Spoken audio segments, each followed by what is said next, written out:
This is going to be the overview of the build. After each tier 100 run that I do later in the video, showing you the version that has no uniques, the version with no Ubers but regular uniques, and then the version with the Ubers, you'll get a little bit more information in those. I'll try to have the timestamps accurate in the description so you guys can just skip ahead if you don't want to see the gameplay of the actual dungeons that I'm running with each one of those builds. But I am running the Shaco here. It's just best in slot in my opinion, mainly because of the maximum life. The more max life we have, the more damage our Thorns does, or the more Thorns we get, which means the more damage they actually deal out. The cooldown reduction is also really good for your shouts and your steel grasp, as well as the all stats help us get to certain points in our Paragon board that we might not be able to reach without it. This is my chest piece. Definitely looking for a better one. I would recommend Thorns and damage reduction while fortified, and damage reduction from bleeding enemies, or damage reduction from close enemies. That would be the ideal chest piece. You don't really need the ranks of challenging shout.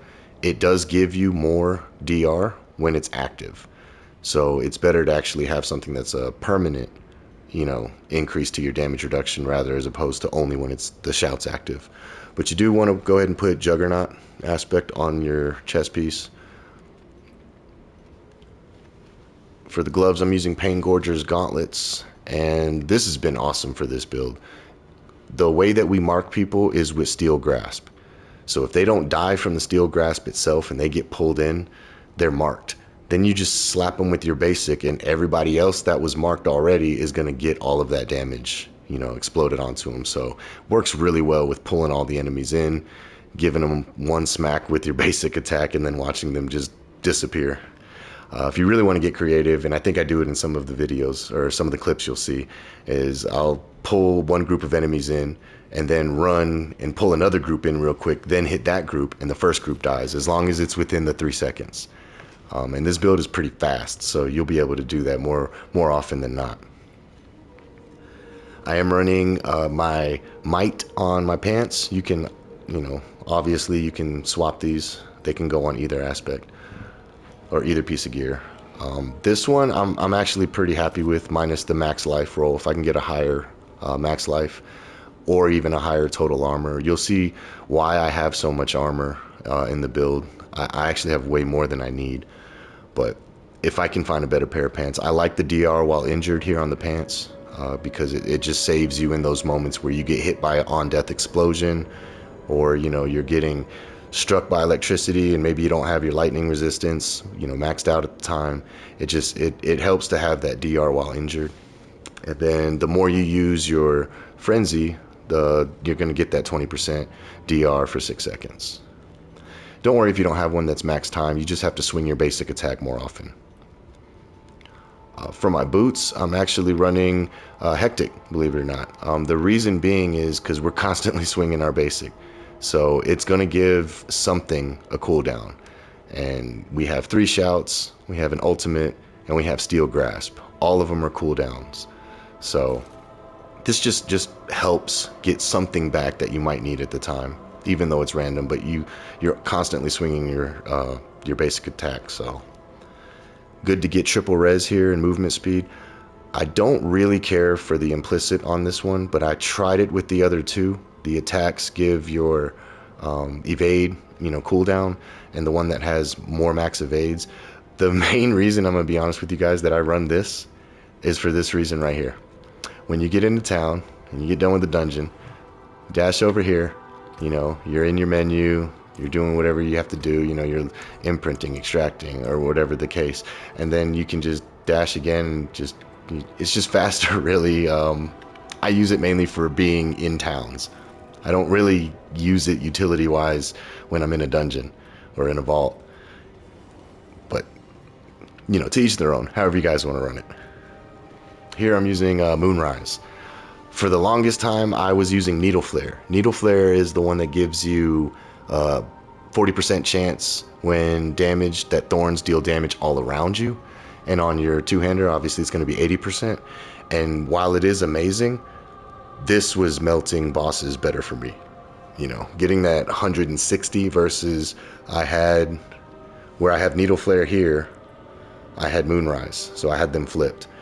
And as soon as I found a better mace, I decided, you know what, let's go ahead and put, you know, the max roll I had of Moonrise here. And I definitely saw the damage increase to the stronger elites and the bosses. This is almost a perfect roll for stats. You know, you want strength, you want basic skill damage, and you want damage while berserking. Damage to close is really good for Thorns. You can also get all stats here, and you can also get vulnerable damage. Anything on the two-hander, you know, there's more than just 4 things you're looking for. You can get a lot of good rolls or good affixes on it. Running Doombringer, really the only reason I run this is for the max life. I'm going to be honest with you. The 26% damage increase, okay, that's cool. Chance to heal, you know, whatever. The implicit on it, it's slight DR, but for this current build, I don't have lucky hit. You know, I don't have a lot of it. It's just for the maximum life to scale our Thorns better, and for survivability because of the max life. And then, like I said earlier, I'm running Needle Flare here now, where I'm still seeing all the enemies around me get hit. Obviously, it's, you know, 30% right now instead of, or 32, excuse me, instead of 80, but they're still all dying. Because whether they hit me and all of them die at once, or if they individually hit me, they're all still gonna die. And I am running the Grandfather. Huge if you have it. If you don't worry. Later on in the videos, I have the non-Uber versions and the non-unique builds as well. But the max life, the damage, and the all stats are insane. If you have one, just throw it on. It doesn't matter. It's gonna help the build regardless. More max life means more Thorns. More damage, Thorns hit harder. More all stats, Thorns still hit harder. And you get more bonuses in your Paragon board. For the ring, I'm running adaptability. I slept on this for a while. I kept getting max rolled ones and never used it.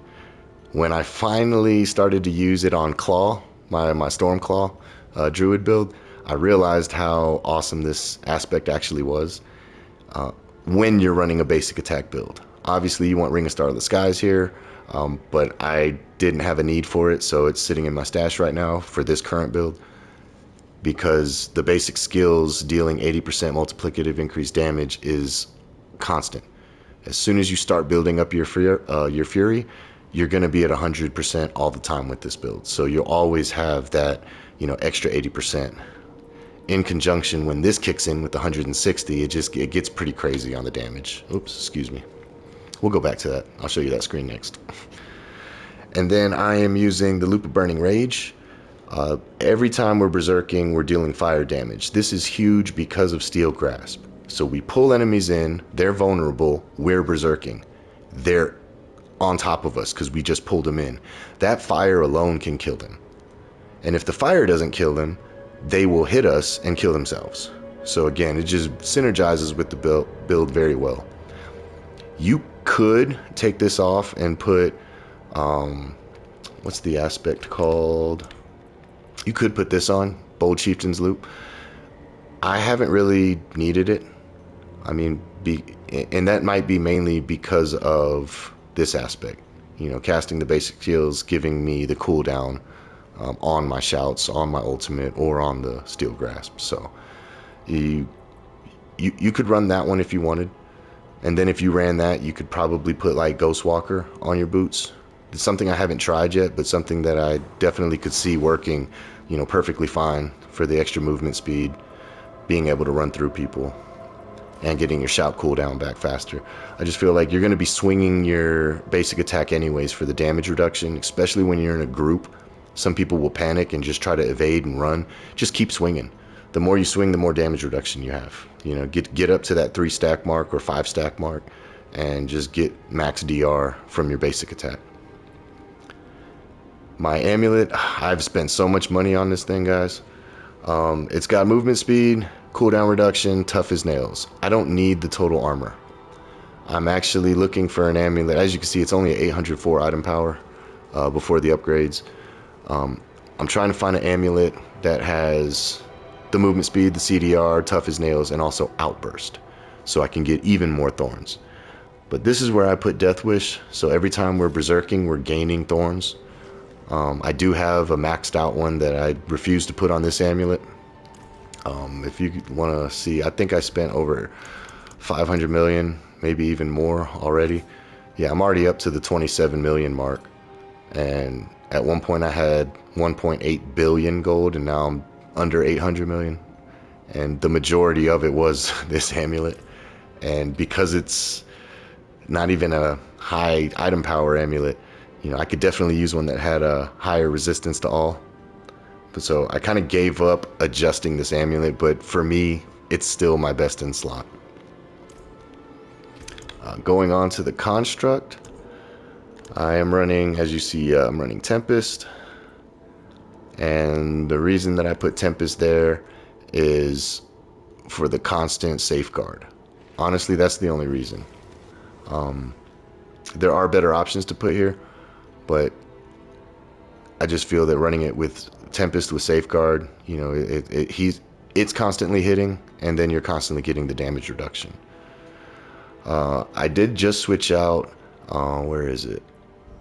Yeah, I was using Swift on Tempest, but I switched it out for bleeding to get more enemies to bleed. And then I'm running Breaking, so it can make things vulnerable when my Steel Grasp is on cooldown. And if you look over to the other side, what are we running? Flash of Adrenaline with Tactical, Duration, and Fortify. I mean, that's pretty much a standard. The reason I put Fortify on Flash of Adrenaline is because it gives you more Fortify, because Flash of Adrenaline has a cooldown, whereas Tempest doesn't. So it just increases the amount that we're getting from our construct. For the weapon expertise, I'm running the two-handed axe expertise. 15% multiplicative increased damage to vulnerable enemies is huge. Everybody we hit with our Steel Grasp is going to be vulnerable, and it's pulling them all in towards us. So then when our Needle Flare hits, you know, it's going to just damage everybody around as well.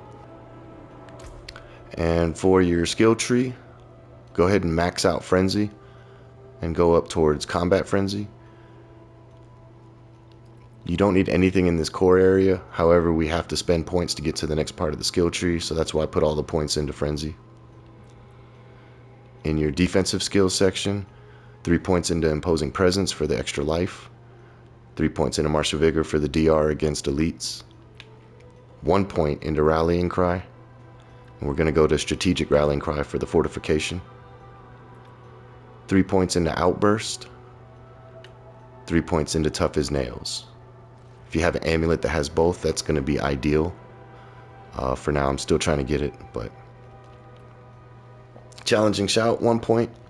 And we're going to go to Strategic Challenging Shout for the extra thorns every time that's active. In the Brawling skills section, running 3 points into Swiftness for the extra movement speed, 1 point into War Cry, going out to Power War Cry. And everybody we hit with the Steel Grasp and pull them in, we're going to have 6 enemies most of the time around us anyway. So you're going to get that just extra damage increase.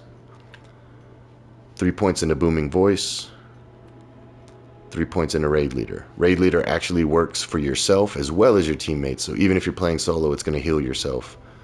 So it's I recommend using that over this one. This one gives you the extra damage reduction. I haven't really needed it, so I left the points out of that, but by all means, you know, change the build up how you need to. If you need more DR, or if you're good on it, then at least this way you can give yourself some healing. And then I'm also taking 3 points into aggressive resistance because we're always berserking, so that's an extra damage reduction.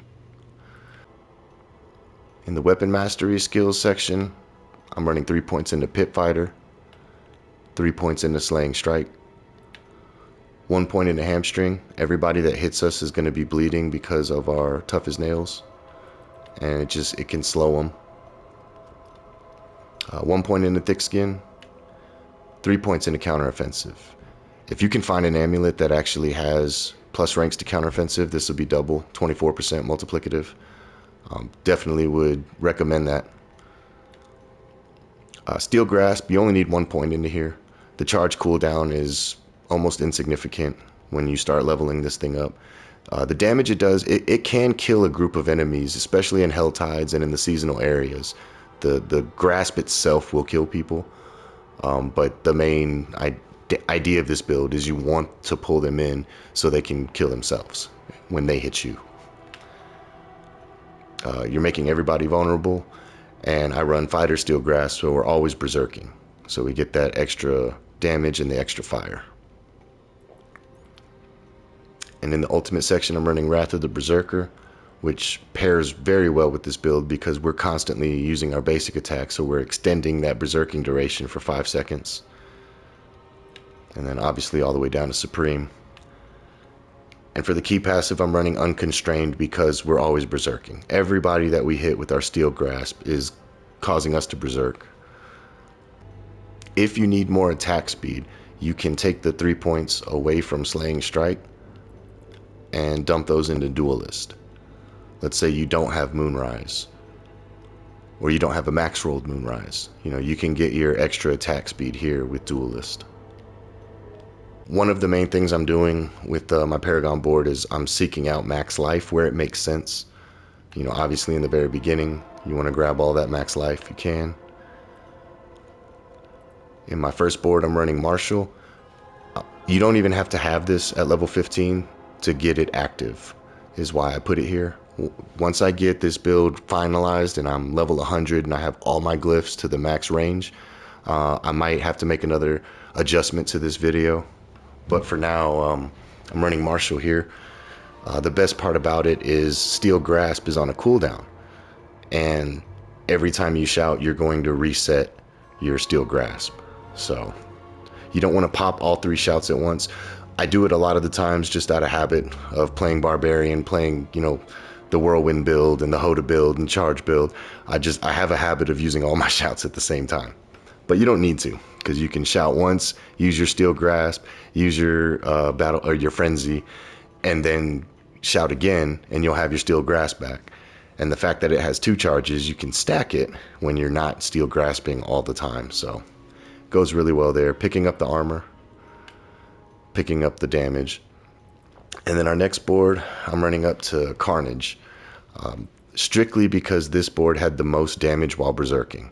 And I wanted to make sure in the beginning stages when I was a lower level, I wanted to make sure that I had the bonus, the extra 10%. Being that putting this as my first board, it was able to reach those requirements for the willpower, the strength, the dexterity, intelligence. It was a lot easier to reach all those requirements. And again, I may change all this around and optimize it better, but I'm going to wait until I hit level 100 for that. This has been working for me when I was level 71. All the way, to 94 where I'm at now.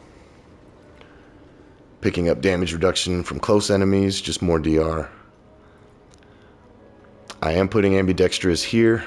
My glyph is only at, I believe, 15. Might be a little higher. Let me check. Oops, excuse me. It's at 19 now. Okay. But by putting it at that spot... Oh, excuse me. Why am I so lost right now? I'll get better at this, y'all, I promise. By putting it here, though, it's giving us the extra damage while berserking on these magic nodes. It's also giving us extra damage reduction from close. So it's a nice spot to put it.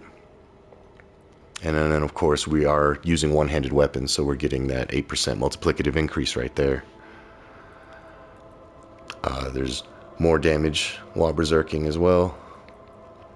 And then I went out this way first to the right, And the reason I used this board as my third board is because, again, it had more damage while berserking. And I wanted to make sure in the early stages that I had that bonus, another 10% damage while berserking. So we're going to pick up all the damage while berserking here. Pick up our blood rage, and this is why damage while berserking is so important. So the more damage while berserking we have, it's giving us a flat out bonus to our damage. So that 66% multiplicative current bonus is on all damage, not just while we're berserking. And then when we're berserking, we're getting, a bigger buff. So you want blood rage there. I'm using the DR from bleeding enemies here into ire. You can get a lot of strength in this area. I didn't find it necessary, even while I was leveling. And there's strength here that I don't have. There's strength here. When I was leveling, I did have this, but now I'm trying to get points so I can max out my resistances without the need of elixirs, and trying to minimize all of the gems that I'm putting into my slots for my jewelry. But there's plenty of strength nodes here to get that even higher, which is going to increase your blood rage node. And then my fourth board is actually going back this way for Decimator, because everybody we hit with our Steel Grasp is going to be vulnerable. Also, it had max life, which I wanted. Physical damage. And then I was able to put Undaunted here, because I just liked how minimal I had to make it. You do have to get it up to 15 to get the range, but once you do have a level 15, you'll be able to pick up these willpowers pretty easy and get the DR from vulnerable enemies. You don't really need the vulnerable damage itself. We're already going to have plenty of that. And then the fifth board, I went up this way. And the reason I'm telling you the order of the boards is because of the requirements. So again, more max life, doubling the max life. If you have to, you can make this your fourth board and this your fifth board. If you don't have Grandfather to get the extra all stats that can get you over that threshold. But if you do have Doombringer, Grandfather, this should be no problem. And we have damage while fortified here.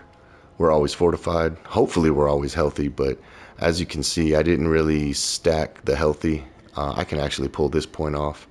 And to be honest, all four of these magic nodes aren't really necessary. I mean, you need one to get to the rare node, but I can probably pull these 3 points later on when I'm trying to reach, as I'll explain, I'm trying to reach, some of these resistances in my last board.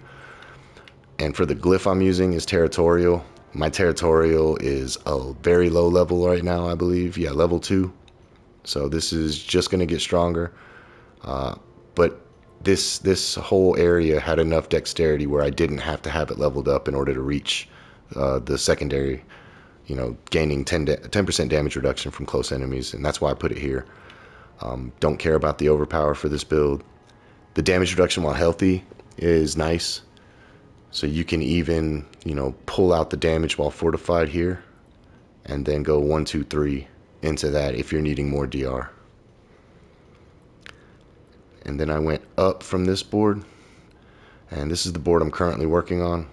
Got some physical damage, got some strength, and I'm using a willpower here because there's going to be enough slots. So right now I only have 3 willpowers, but I can get my 4th one here, my 5th one here. And I don't think I'll even need to touch the 6th one. And this is without the glyph even being upgraded. So my disembowel right now is level 4. You can also put Imbiber here because it's also willpower. Again, damage while healthy. This one's willpower, revenge. I find that this one's better for bossing because most things that hit you aren't going to hit you 8 times, if that makes sense. You're not going to get that 8% multiplicative damage to that enemy.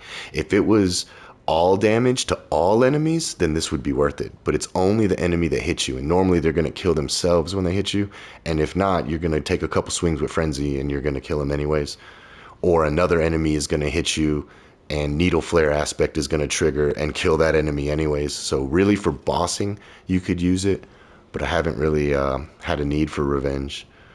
And you can also put exploit here. It's just my steel grasp is up so much that I feel I don't care if my basic attack makes them vulnerable, because that's the only other damaging attack that I have. So that's the reason I don't use exploit in this build at all. Disembowel I just felt was the best. Everybody that hits me is going to be bleeding, so the chance that I can actually get my shouts to cool down faster and give me my steel grasp back via the martial glyph, I felt like that was going to be the best place for that. My intentions on this board is to get either all of this resistance to all, or go the route of the lightning resistance up here. And I also wanted to show you guys the difference between putting thorns in your armor or putting max life in your armor. So currently I'm sitting at 12,497 thorns, and you'll see even when I add all these thorns gems, so we're at 13,855. However, let's go ahead and unsocket that bullshit, and let's put that back in, and it's a lot higher, you know. So most of that is because of the way that we have our skill tree set up. The outburst is giving us more thorns based off the max life, so the more max life we have, the more thorns it's going to give us. And that's the reason that you want to run the max life instead of the thorns when it comes to all of your chest piece, your pants, and your helmet.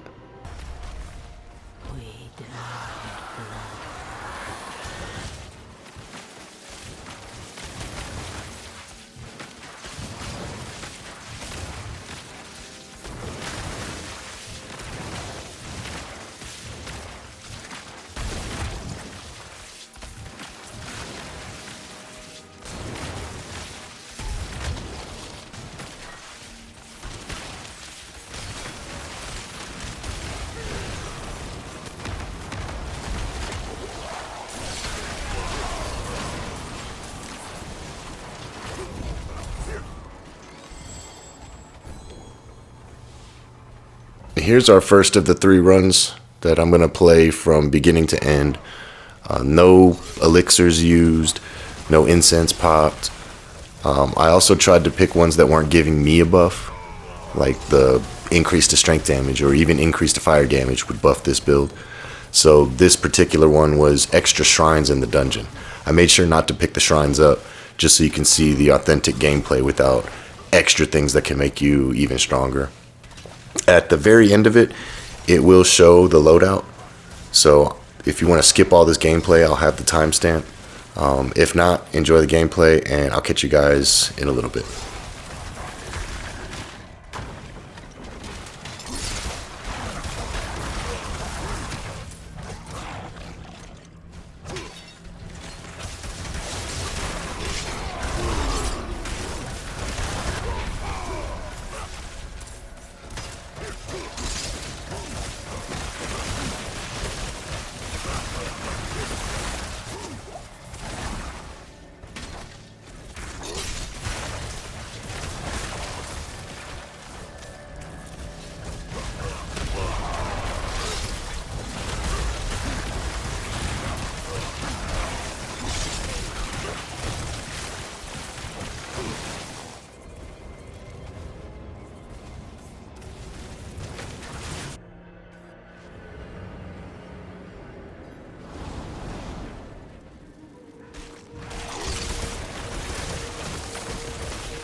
All right, we definitely had some close calls on that one, but we didn't die. We made it through, no elixir. And so here's the non-unique version, running Undying here. So every time we cast our basic, or any skill for that matter, we get a percentage of our life back. This one we discussed in the beginning of the build. One thing I will say is that your rings need maximum life.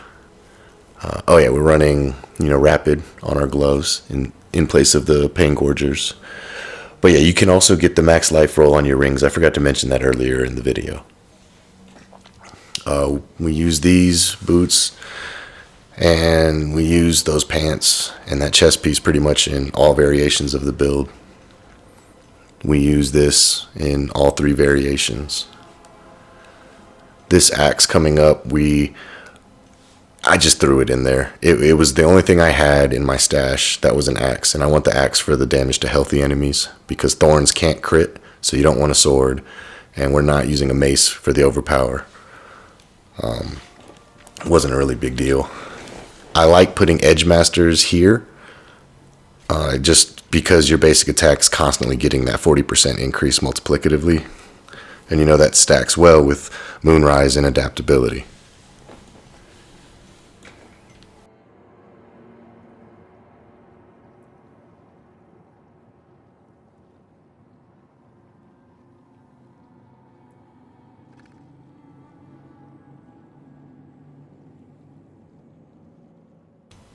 So during that run, I found a better axe, and you can use the elements, and also it's better just because of the stats. The damage to close, slowed, injured, and damage while berserking are all better.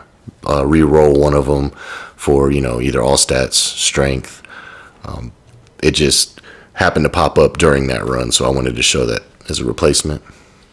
This one here is going to be our unique run, and again, not using any elixirs, incense, making sure that there was no buff to me. I like running the nightmare portals. Those seem to be the easiest ones because you can just take those out every time they pop up, or the blood blisters. The problem with blood blisters in a group play is sometimes there might be one and you have a bunch of enemies on you and you're not paying attention to the minimap, or you see it and they can't kill it, and then it ends up off-screening you or something right at the perfect time that you got hit with an on-death explosion or something stupid.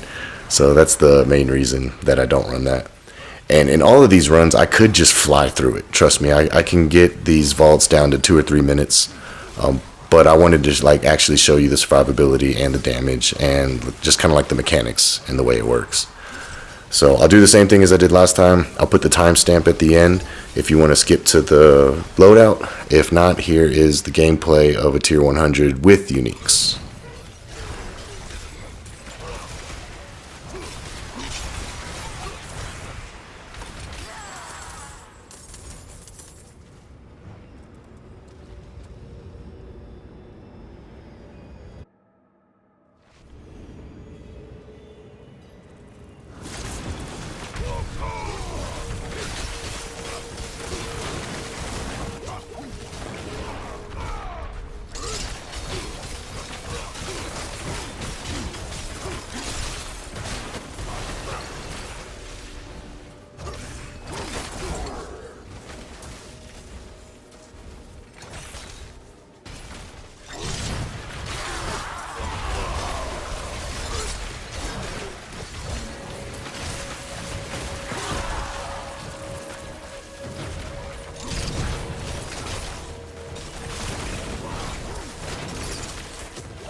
Alright, so for the unique build, I'm running the Tusk Helm on my helm. I like the damage while berserking and the extra ranks to aggressive resistance. Excuse me.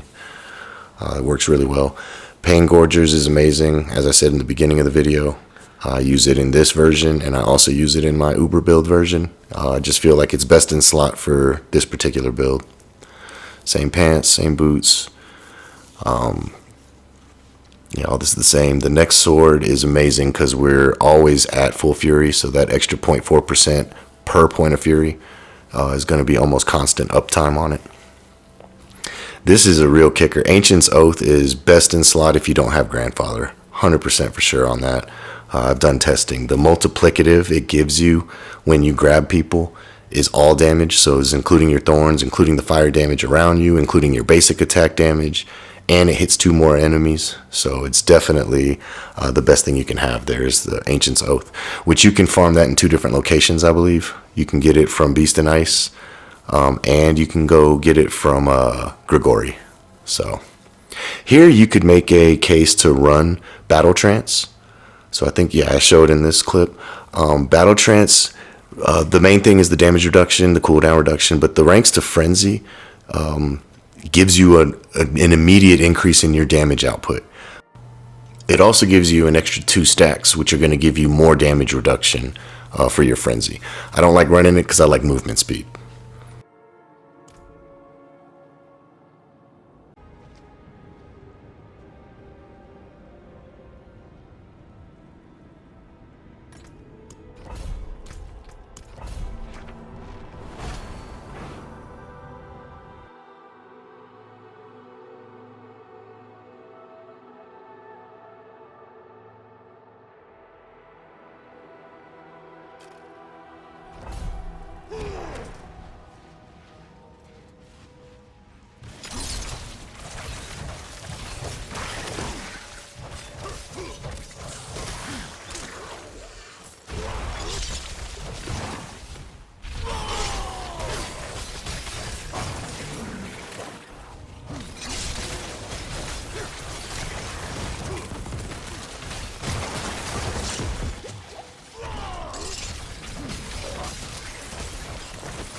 And that was the Uber run. Already showed this at the beginning. Pretty much the only thing that changed from what you see currently versus what you saw at the beginning is during this run I found a better ring that had more max life. And it had slightly less damage while berserking, but the max life actually gave me more thorns, so it was definitely worth it. Because of Doombringer, it scaled that max life even higher. So it was like a 400 increase in life, but it actually became, I believe, like 1500 because of Doombringer.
And that's pretty much going to do it for this video. Hope you guys enjoyed it. Hope it helps any of you Thorns Barbs out there. I'm looking to do more content in Season 4. I'm live streaming pretty frequently. And sometimes I have my mic turned on, sometimes I don't. Definitely if you guys happen to drop by, want to ask me any questions, I'll be happy to answer them on the live stream. Trying to get better at making these videos, but I'm doing everything through PlayStation and it's kind of a hassle sometimes. I'm still trying to figure out the ins and outs of it. Eventually I'll get a streaming PC and be able to dual stream to YouTube and Twitch, but I really do appreciate you guys tuning in. Let me know in the comments what I can do better and what kind of content you guys would like to see going forward. Hope y'all have a good one. Peace.